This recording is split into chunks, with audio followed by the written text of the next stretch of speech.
Quais são os seus medos? Quando você era um bebê, a sua simplicidade fez o medo ser apenas uma piada. Você não sabia como pedir comida, por isso seu único ato foi chorar, coisa que ninguém te ensinou, e em nenhum momento você se incomodou com isso. Você não sabia andar, mas caiu 1000 vezes antes de andar perfeitamente até os 2 anos de idade. Você também não sabia falar, mas falou milhares de palavras erradas e com a quantidade de fracassos aprendeu a falar corretamente. Você não sabia pedalar e foi aí que começou o medo. Implantaram um grande amuleto em sua vida, as malditas rodinhas, e por anos você ficou com elas. Conheço uma garota que, quando era pequena, como a maioria das crianças, queria aprender a andar de bicicleta. Seus pais deram para ela uma bicicleta com rodinhas e ela tentava andar por várias e várias vezes seguidas, mas sem sucesso. O problema não era somente cair, mas pelo fato de ser bem gordinha, as rodinhas sempre entortavam e ela caía sempre no mesmo lugar. Essa situação gerava nela muita vergonha, pois sempre que as rodas entortavam, ela precisava pedir ajuda para desentortar e ouvia de sua mãe: "Tá vendo? Gorda assim nem a bicicleta aguenta. Não sei onde você vai parar."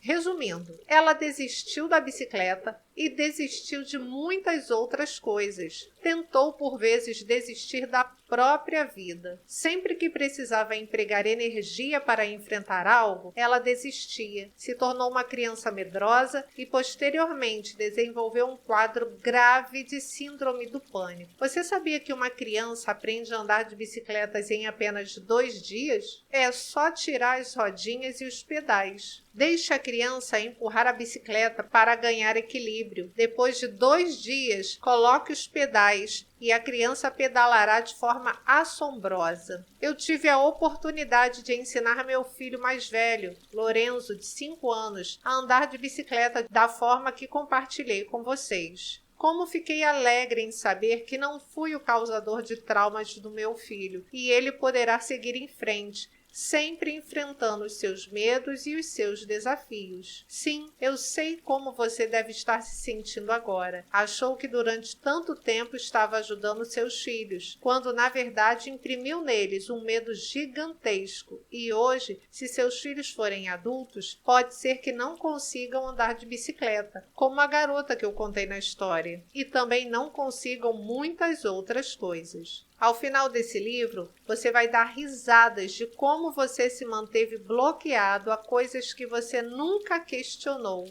e a coisas que você simplesmente se acostumou. Liste pelo menos 10 medos que você tenha em ordem de prioridade. Sinal versus ruído. Saber a diferença entre sinal e ruído é vital para se conectar aos seus alvos de vida. O ruído é tudo aquilo que não é verdadeiro. São todas as interferências e mentiras lançadas na rede. A rede de frequência é o universo e, acredite, 95% de tudo que parece informação é só ruído. Os ruídos são informações manipuladas, mentiras, sofismas e crenças erradas. A minha vida começou a mudar drasticamente depois de abandonar vários ruídos. Quais são os seus ruídos? Em 2006, comecei a bloquear a opinião das pessoas ao meu respeito. Em 2012, eu parei de assistir televisão. Em 2016, parei de debater na internet.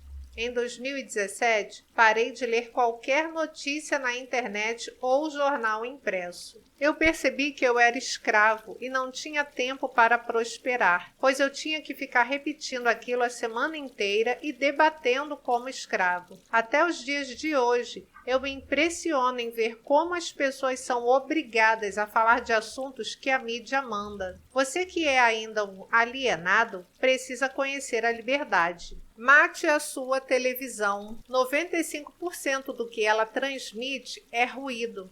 As informações geradas por ela apenas deixarão você em crise. Além disso, criará em você a ideia de que tudo mudou e que o atrasado é você. Manipulará seus sentimentos, suas sensações e principalmente seus valores, o que é mais grave. A indústria cultural é uma das grandes responsáveis pela hiperestimulação das crianças. Com fácil e ilimitado acesso às mídias, as crianças ficam mais suscetíveis à exposição de diversos conteúdos. Você nem percebe, mas em cada propaganda, na televisão, rádio, celular, a mídia imprime nos seus filhos a compulsão pelo possuir coisas e até você, inconscientemente, entra nessa onda, sempre buscando o melhor aparelho digital, o melhor isso, o melhor aquilo, não porque acredita que merece ou precisa, mas porque está sendo realmente controlado. Um dos mais perigosos conteúdos para crianças são as propagandas que estimulam o consumismo desde cedo. Cerca de 70% das decisões de compra de uma família são influenciadas pelas crianças através da propaganda. Quando a mulher passou a ganhar mais espaço no mercado de trabalho, ambos os pais saíram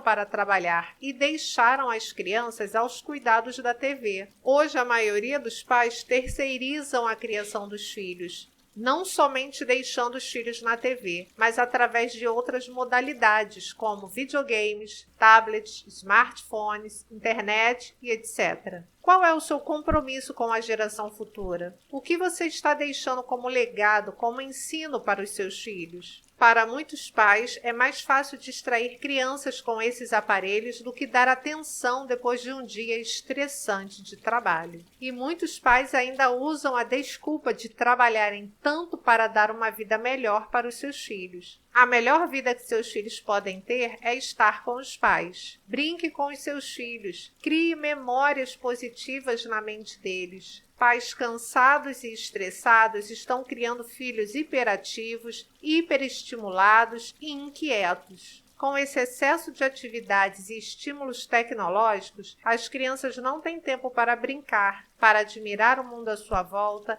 e nem mesmo para cuidar da sua inteligência emocional. As crianças amadurecem e começam a ser estimuladas precocemente. É preciso reverter essa situação na primeira infância, principalmente o papel dos pais no desenvolvimento da saúde emocional dos seus filhos. Os pais são os primeiros a incentivar o desenvolvimento da autoestima, da proteção da emoção, capacidade de trabalhar certas perdas e frustrações e de filtrar estímulos para que as crianças tenham uma infância saudável. As crianças precisam saber dialogar e ouvir, a interagir com os outros e principalmente consigo mesmas. E só através do desenvolvimento da inteligência emocional isso é possível. Você precisa investir tempo de qualidade com os seus filhos. Outro grande problema, fruto do excesso de ruídos, é o que chamamos de obesidade cerebral. Esse não advém necessariamente da TV, mas sim de um acúmulo de informações, onde as pessoas que aprendem estão sempre informadas e nada fazem com o que aprendem. Ou seja, não praticam e não ensinam. Apenas retêm todo o conteúdo para si, seja por se acharem incapazes de compartilhar, seja por realmente acreditarem que não tem nada a contribuir. Pessoas assim consomem muito, mas têm ações insuficientes. Incrível esse conceito, não é? Quantas vezes faltou coragem na sua vida para realizar algo, para seguir em frente? Coragem para dizer sim ou não? Disposição para enfrentar desafios? As pessoas não se posicionam por medo de tentar. Existe uma dúvida se serão capazes, e é essa dúvida que as impede de tentar, por medo do fracasso. Encontramos aqui a necessidade de aprovação, tão presente na vida das pessoas, principalmente dos que carregam o medo como seu escudo. Se você depende da aprovação dos outros, você simplesmente não cuida da sua própria vida e vive sempre nas sombras das outras pessoas, se submetendo a coisas que você não deseja realizar. Se você não tenta, você se compromete com o erro e não com o fracasso. Fracassar é bom, é um aprendizado. Se você fracassa em uma área, já sabe o que não deve ser feito dessa vez e por isso tem a possibilidade de influenciar mais pessoas a não cometerem o erro que você cometeu. Se você não mudar a sua mentalidade sobre o fracasso, ficará com medo de ousar e arriscar, e levará a vida estática que sempre levou. Todo fracasso te entrega um diploma. O problema é errar sempre nas mesmas coisas. Quando você nem ao menos se dá a chance de tentar, nunca poderá ter um resultado diferente. Nunca se esqueça, fracasse muito, mas nunca nas mesmas coisas. O que você já fracassou já te serviu como aprendizado. Tire uma lição disso. Qual ação imediata você poderá produzir para os seus 3 maiores fracassos na vida? O preço da inércia. O universo é matemático, e quando eu descobri o preço da inércia, eu nunca mais voltei a dormir na vida. A primeira lei de Newton, ou lei da inércia, diz que se um corpo está parado, permanece parado, e se ele está em movimento, permanece em movimento, em linha reta, e sua velocidade se mantém constante. Como você está? Parado ou em movimento? Você compreendeu esse princípio simples? Se você está parado, permanecerá parado e estático. Uou! Sabe qual o segredo? Esteja sempre em movimento, mesmo que lentamente. Quando o corpo está em movimento, ele permanece em movimento. O maior problema das pessoas é desejarem mudanças absurdas, quando na verdade o que você precisa é só começar. Um avião comercial gasta 1 tonelada de combustível apenas na decolagem. Se o voo for de 2 horas, apenas a decolagem utiliza a maior parte do tanque. E quando eu descobri isso, eu fiquei pasmo. Uau! É por isso que muitas pessoas não saem do lugar, porque elas não possuem combustível no tanque. Já parou para pensar isso? Como está o seu tanque? Você tem combustível suficiente para decolar? Outro exemplo da inércia pode ser observado no movimento de um ônibus. Quando o ônibus arranca a partida de repouso, os passageiros tendem a deslocar-se para trás. Da mesma forma, quando o ônibus já em movimento frena, os passageiros deslocam-se para frente, tendendo a continuar com a velocidade que possuíam. A inércia refere-se à resistência que um corpo oferece à alteração do seu estado de repouso ou movimento. Ou seja, o universo pode até te direcionar e te empurrar para a prosperidade, mas você resiste a isso, faz uma força contrária ao seu próprio crescimento. Ou seja, você é seu próprio inimigo. Você é quem trava os seus resultados. Você é quem impede seu crescimento e seu avanço. A inércia não é só não fazer, é ter gastado toda a sua energia com coisas indevidas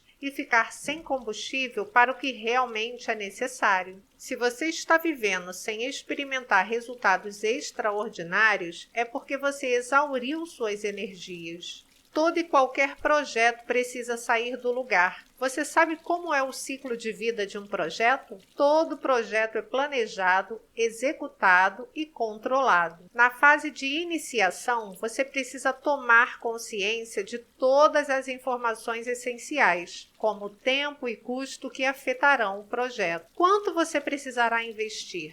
Antes de partir para a segunda etapa do planejamento, deve-se haver uma preparação para os esforços que serão empregados para a realização do projeto. Nessa fase do planejamento, há um nível de detalhamento muito maior, diferente da visão geral que satisfaz a iniciação. O objetivo aqui é estruturar um plano consistente que ativará o sucesso do programa. Essa fase precisa ser escrita. Lembre-se, aquilo que não está escrito não existe. Você tem seus alvos por escrito? Seus sonhos? Seus objetivos a médio e longo prazo? E se você for solteiro, tem escrito a lista de características da pessoa que você deseja encontrar? Escreva. Há um poder incrível na escrita. Durante a execução, terceira fase, a atenção está voltada para o exercício do que foi planejado. A quarta etapa é o monitoramento e o controle. Eles ocorrem em paralelo com a execução. E é uma forma de garantir que o que está sendo feito é compatível com o planejamento. Se algo não estiver em conformidade com o que você deseja, pare e retome. Volte atrás e não tenha compromisso com o erro.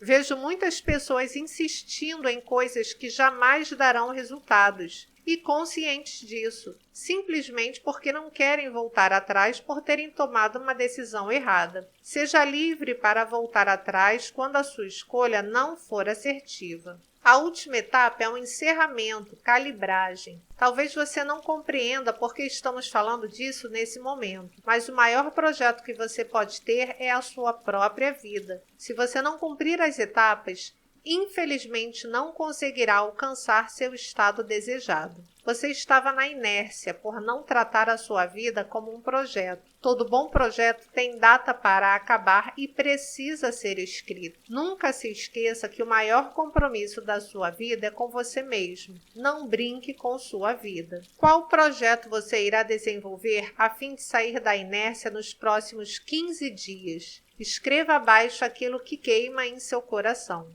O ciclo do medo. A semente. O medo é um pensamento e o pensamento é uma semente. Logo, o medo é uma semente. E é aquele tipo de semente que germina até no asfalto. As sementes são multiplicadoras em sua essência. A semente carrega o DNA de sua espécie. Não posso plantar abacaxi e esperar colher soja. São sementes de espécies diferentes. E o que é a semente do medo? O medo sempre vem de outras pessoas que carregam experiências negativas marcantes e transmitem essas experiências para nós. Algumas carregam essas sementes em seus bolsos, mochilas e meias. Não podem falar absolutamente nada que destilam essas sementes nos ares. A maior parte das pessoas são pássaros que comem as sementes dos outros e distribuem de forma desordenada em terras alheias. As pessoas fazem isso simplesmente por não terem conhecimento. Diferente de você que tem aprendido com esse livro a se tornar alguém diferente da maioria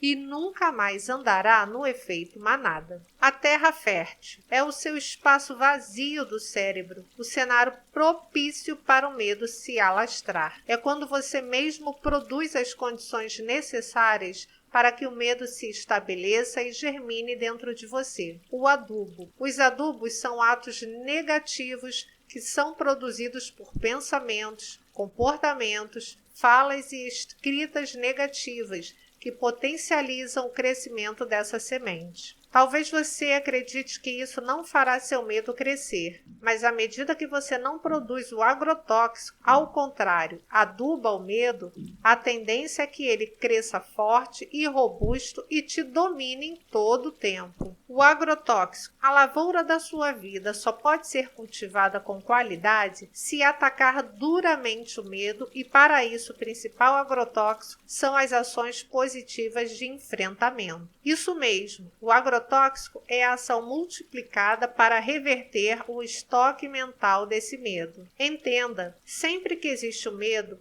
em certo grau, há uma fuga. Fuga física quando o corpo se prepara para enfrentar ou fugir, ou uma fuga emocional. Como você constrói uma escala de medo, de uma leve ansiedade até o pavor, você precisa ser encorajado progressivamente a enfrentar o medo. E é o que chamamos anteriormente de dessensibilização sistemática. Quando ocorre o enfrentamento, há uma reestruturação e uma reaprendizagem, ou ressignificação, da reação que anteriormente gerava a resposta de alerta no organismo, para uma resposta mais inteligente. O semeador. Você é o semeador, por isso deve selecionar bem as sementes e guardar a sua terra, que é a sua mente. Não aceite qualquer tipo de semente para germinar em um espaço que é só seu. A colheita. Tudo que se planta se colhe, certo? Errado. Isso é mentira. Você pode: A. Colher o que não plantou. B. Plantar e não colher. C. Abandonar a sua plantação. D. Plantar, mas a terra pode não responder. E. Plantar, mas o clima pode acabar com tudo. F. Plantar e perder tudo para uma praga ou para um ladrão.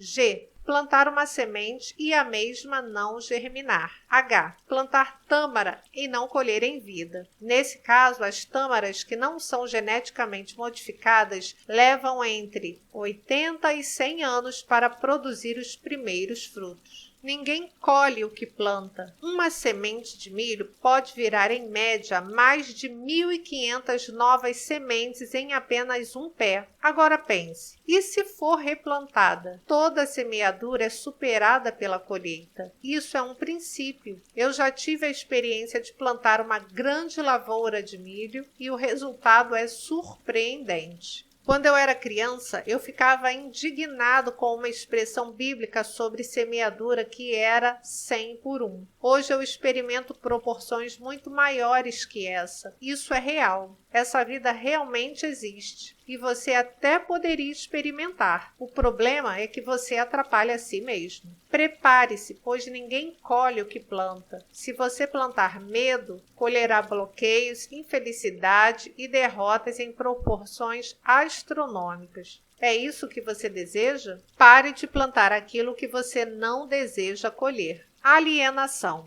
A alienação é a melhor forma de aprisionar o cérebro de alguém e fazer com que essa pessoa obedeça comandos sem que perceba que o está fazendo. É permitir a gestão da própria vida. É caminhar no ritmo hipnótico, onde você é manipulado de forma permissiva e ainda acredita que há vantagem nisso. O que você não sabe é que existe uma indústria que patrocina isso em todo o mundo. Ignorância. Todo ser nasce tolo e cresce através de suas próprias incoerências. Ou seja, todos são escravos e precisam se libertar através do conhecimento. Da mesma forma, as crianças que nascem tolas, mas é através do relacionamento com os pais que irão se firmar princípios morais e valores. Religião. Cuidado com um dos principais produtos da alienação, que é a religião, pois o Mestre Jesus era judeu e jamais foi visto ensinando judaísmo para ninguém. Etimologicamente, religião significa religar. É um laço de piedade que serve para religar os seres humanos a Deus. Ato este que inclusive parte dele para você. É ele quem quis restabelecer o relacionamento que você outrora abriu mão. É ele que tem um amor perseguidor que está ao seu lado em todo o tempo, mas você ignora isso, porque sequer é amigo dele e consegue perceber a presença dele. O maior problema em tudo isso é que os religiosos, em sua maioria, querem o pedágio pelo restabelecimento de vínculo e de amor, que inclusive ele já fez. Ele só quer sua disposição em vivenciar isso. Eu tenho ódio pessoal de religião, pois esse campo foi o que mais prendeu a mente das pessoas nos últimos séculos. E ainda tem aprisionado as pessoas. Pessoas que pregam uma falsa liberdade, quando na verdade não vivem o que ensinam e pregam. Informação. O que é publicado em apenas um dia na internet é maior do que todo o acervo da humanidade até o ano de 1900. Existem muitas mentiras envolvidas. Saiba diferenciar ruído, mentira, de sinal, verdade. Medo. Um instrumento poderoso de alienação é o medo. Ele é propagado muitas vezes por boa fé pelas pessoas que mais amamos. O verdadeiro amor lança fora todo medo. Se você ainda tem qualquer tipo de medo, entenda que a realidade, por mais triste, é que você não conhece o verdadeiro amor. Cultura. A alienação cultural é a diminuição da capacidade dos indivíduos em pensar, em agir por si mesmos, através da cultura de massa que é a TV. Os programas, revistas, jornais, rádios, panfletos e outros meios que fazem com que as pessoas fiquem alienadas, recebendo apenas a informação para que elas fiquem cada vez mais consumistas, criando uma sociedade de consumo sem que as pessoas percebam que elas fazem parte disso. Parental é interferência na formação psicológica da criança ou do adolescente, promovida ou induzida por um dos genitores, pelos avós ou pelos que tenham a criança ou adolescente sob sua autoridade. Nesses últimos 15 anos, eu vi pessoas maravilhosas ficarem completamente travadas por algum tipo de alienação, e isso sempre me deixava transtornado. Eu já tive contato real com mais de 100.000 pessoas em grandes empresas, faculdade e igreja. E posso te dizer que até hoje eu não encontrei mais de 10 pessoas não alienadas. Isso representa 0,01% de todo que são verdadeiramente livres de qualquer tipo de alienação. E testifico, todas elas são muito prósperas e felizes. Um ser que tem controle absoluto de sua mente não pode ser alienado a nada. Desde que essa frase entrou em meu cérebro, eu a declaro em alta voz e isso defende meu projeto de vida e a minha amizade com o Deus vivo. Como eu passei a vida sem descobrir isso? Levei décadas para essa verdade entrar em meu ser e verdadeiramente destravar o meu cérebro para uma próxima fase. Quanto tempo você vai esperar para descobrir isso e criar um relacionamento de amizade com o Criador? Vai ouvir falar dele como Jó? Ou vai escolher ter um relacionamento íntimo e pessoal com quem criou e desenhou você antes mesmo da fundação do mundo? Como João, o discípulo que mais se sentia amado. Como deixar de ser um alienado? Se conecte com pessoas que já conseguiram isso. Esse é o caminho mais rápido. Um não alienado tem liberdade de pensamento, mora na melhor casa da rua, anda no carro de seu desejo, não se importa com a opinião alheia e faz crescer tudo em sua volta. Você deseja viver esta vida? Ela está disponível para você. Basta você não atrapalhar e fazer o que deve ser feito. Toda pessoa, quando liberta por alguém, deve ficar atenta, pois é muito fácil desalienar-se de uma coisa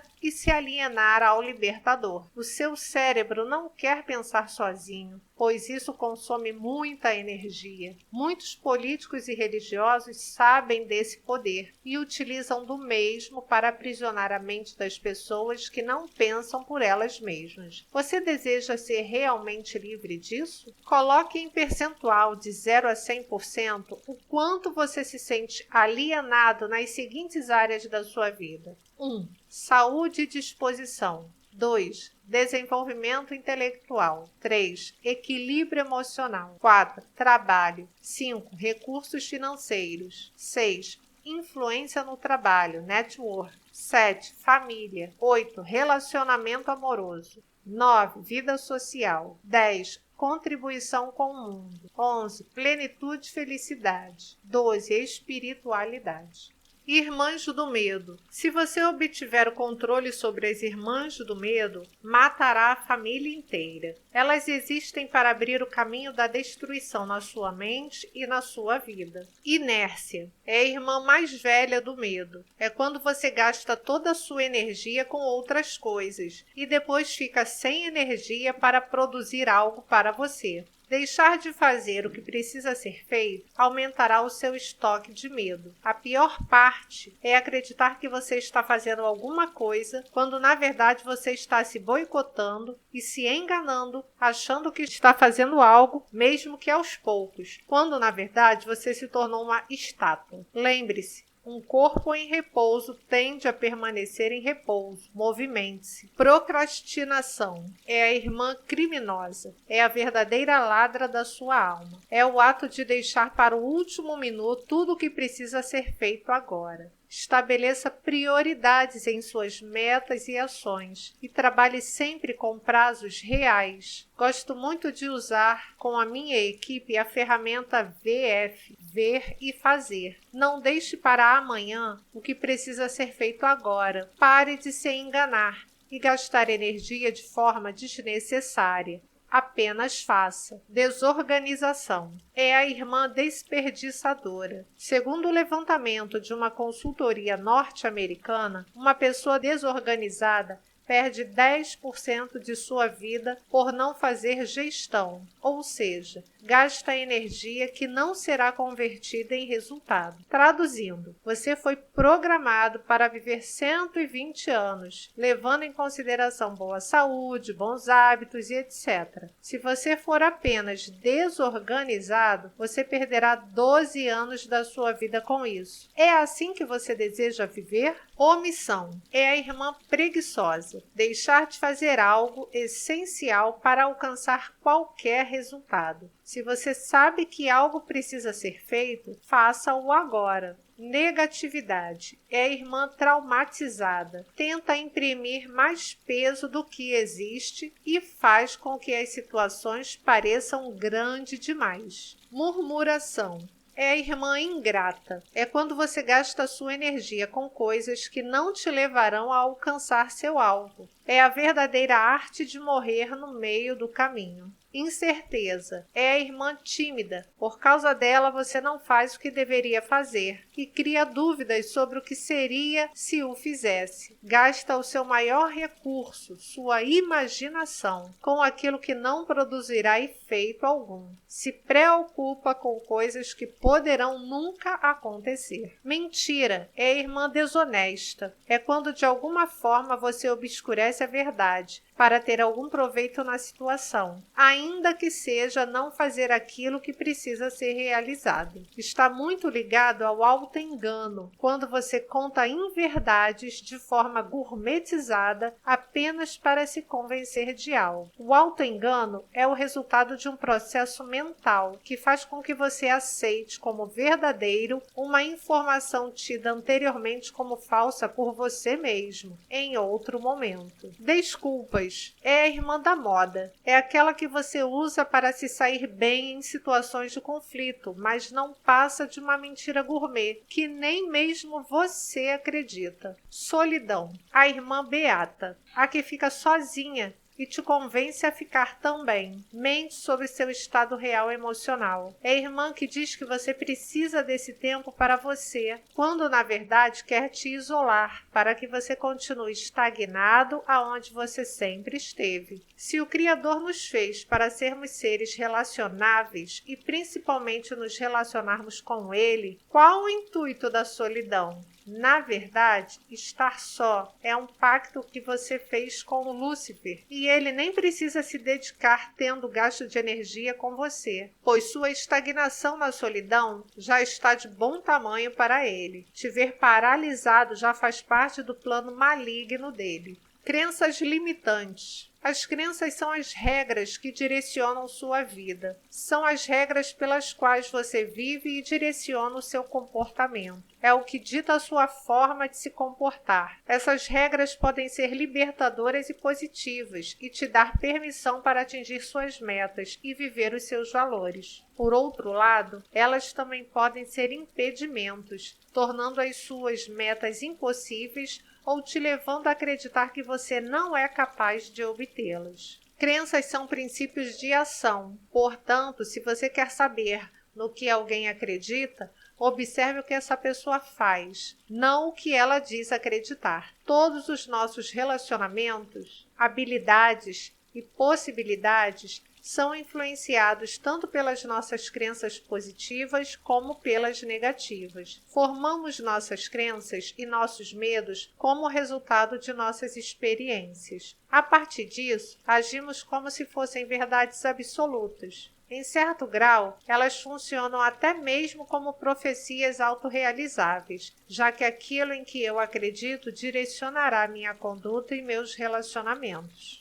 Supondo, por exemplo, que você acredite que alguém é agradável, você agirá dessa forma, abordará a pessoa de forma aberta, apreciará a companhia dela, na presença de outras pessoas, o que em certo ponto confirmará a sua crença. A maior parte dos medos que você carrega é fruto de ter acreditado em algo que você ouviu de uma pessoa a qual você respeita e não questionou devidamente ao seu tempo. Isso foi instalado em você inconscientemente e tem limitado a sua prosperidade. Quando você decidirá realmente se libertar disso? Se as crenças são experiências, isso significa então que você pode escolher suas crenças e alterar o resultado a qualquer momento. Se você gosta dos resultados que tem, continue agindo da mesma maneira e mantenha suas crenças. Se você não gosta dos resultados, modifique seu comportamento e mude suas crenças. Existem pessoas que possuem crenças de estimação, mas crenças podem e devem mudar. A consciência de que as crenças são alteráveis são, em si, desafiadora para muitas pessoas, porque elas tendem a pensar que crenças são como posse. E no fundo as pessoas não gostam de perder, nem mesmo quando é algo ruim. Por isso vamos usar aqui a ideia de ressignificar as crenças, para que elas produzam resultados diferentes. Como as crenças atuam como regra sobre o que é possível, ao ressignificar essa crença que antes te aprisionava, é possível que você ganhe ainda mais criatividade em outras áreas da vida. Abandone aquilo que tem te impedido de avançar. Mas como fazer isso? Muito simples. Ao mudar suas crenças,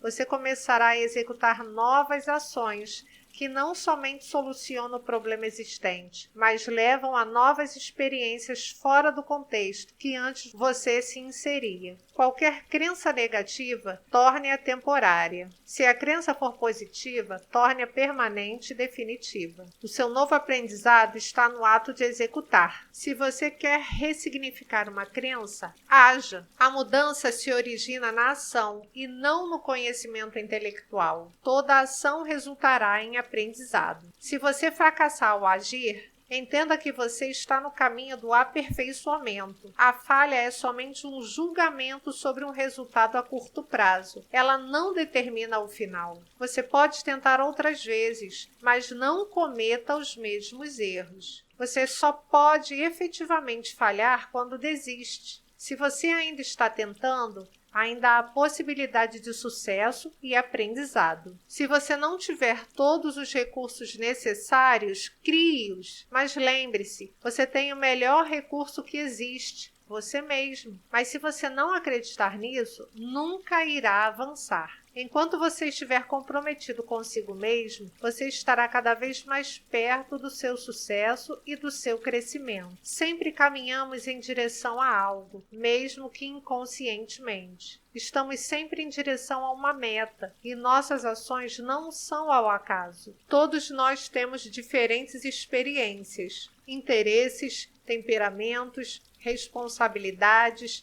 aversões, preocupações e etc. Por isso temos crenças diferentes a partir de nossa experiência de vida. Perseguimos metas diferentes e temos valores diferentes. Essas metas, crenças e valores são as principais características do nosso mapa mental, que modela o mundo da forma com que percebemos. Nós agimos como se os mapas mentais fossem reais. As crenças limitantes são as principais acusadas por nos deter de atingirmos nossas metas e vivenciarmos nossos valores. Elas atuam como regras que nos impedem de conseguir o que é possível, do que nós somos capazes e do que nós merecemos. Se eu perguntar a você agora, o que te impede de alcançar suas metas? Possivelmente sua resposta seria uma crença limitante. Como já mencionei anteriormente,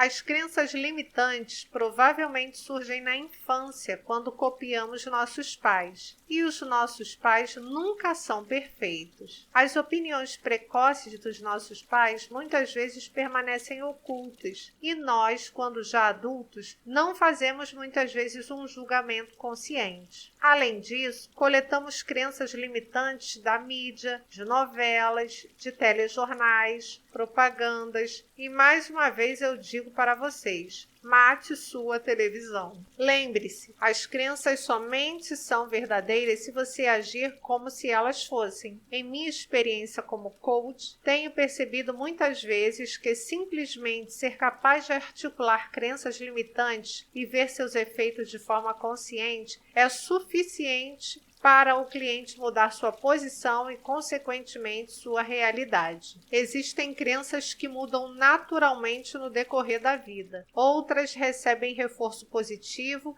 e se incorporam na realidade mais facilmente. O ciclo da mudança acontece da seguinte forma: insatisfação com os eventos e resultados atuais, dúvida da crença existente, crer em algo diferente, uma nova crença, a antiga crença se reúne ao grupo das crenças que já não se usam mais. Vou descrever algumas crenças limitantes relacionadas ao medo e você poderá ressignificar, reescrever positivamente a crença de forma positiva. Vamos lá? Eu tenho medo de morrer. Eu tenho medo de andar de avião. Eu tenho medo de parecer ridículo e as pessoas me julgarem. Me preocupo muito com o que os outros vão falar. Tenho medo de falar em público. Meu maior medo é ficar pobre. Me sinto inferior a pessoas bem vestidas e que se comunicam bem.